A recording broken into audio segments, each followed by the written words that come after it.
नमस्कार साथीहरू, यदि तपाईँ जापानमा बस्नुहुन्छ र नेपाली नागरिक हो भन्ने प्रमाण कागज चाहिएको छ भने आजको यो भिडियो तपाईँका लागि धेरै उपयोगी छ। आज हामी कुरा गर्दैछौँ राष्ट्रियता कागज के हो, कसरी आवेदन दिने र आवश्यक कागजातहरू के हुन्। राष्ट्रियता कागज के हो? राष्ट्रियता कागज भनेको राजदूतावासले जारी गर्ने नेपाली नागरिकताको प्रमाण कागज हो। यो कागज आवश्यकता अनुसार नेपाली नागरिकहरूका लागि जारी गरिन्छ, जसको प्रयोग पासपोर्ट सम्बन्धी काममा, बच्चाको कागजात बनाउन, जापानका सरकारी कार्यालयहरूमा पेश गर्न गरिन्छ। आवश्यक कागजातहरू। अब कुरा गरौँ आवश्यक कागजातहरूका बारेमा।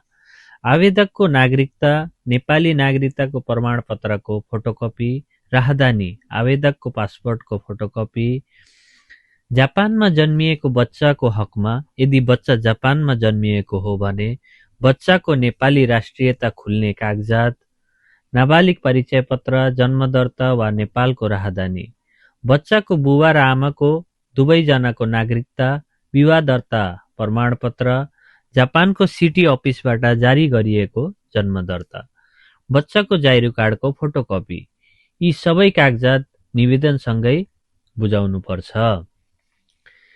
निवेदन फारम। रितपूर्वक लेखिएको निवेदन आवेदन फारम अनिवार्य हुन्छ। सबै विवरण स्पष्ट र मिलेको हुनुपर्छ।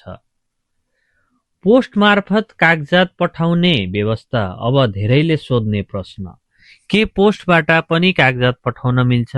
हो, पोस्ट मार्फत पनि कागजात पठाउन मिल्छ। यसका लागि लेटर प्याक पठाउनु पर्ने हुन्छ।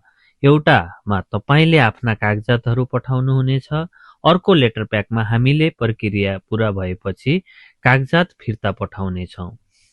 हामीले कागजात प्राप्त गरेको 3-4 दिनभित्रै आवश्यक प्रक्रिया पूरा गरी कागजात तयार पारेर फिर्ता पठाइनेछ।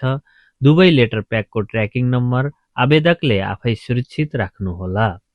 शुल्क दस्तुर 8000 जापानिज येन लाग्नेछ। महत्त्वपूर्ण टिप्स, सबै कागजात क्लियर र पूरा छन् कि छैनन् जाँच गर्नुहोस्। नाम, मिति र स्पेलिङ मिलेको हुनुपर्छ।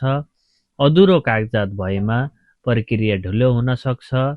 यदि यो जानकारी तपाईलाई उपयोगी लाग्यो भने लाइक गर्नुहोस्, कमेन्टमा प्रश्न लेख्नुहोस्, च्यानल सब्स्क्राइब गर्न नबिर्सिनुहोस्। जापान बस्ने नेपालीहरूका लागि यस्तै महत्त्वपूर्ण जानकारी साथ फेरि भेटौँला अर्को भिडियोमा।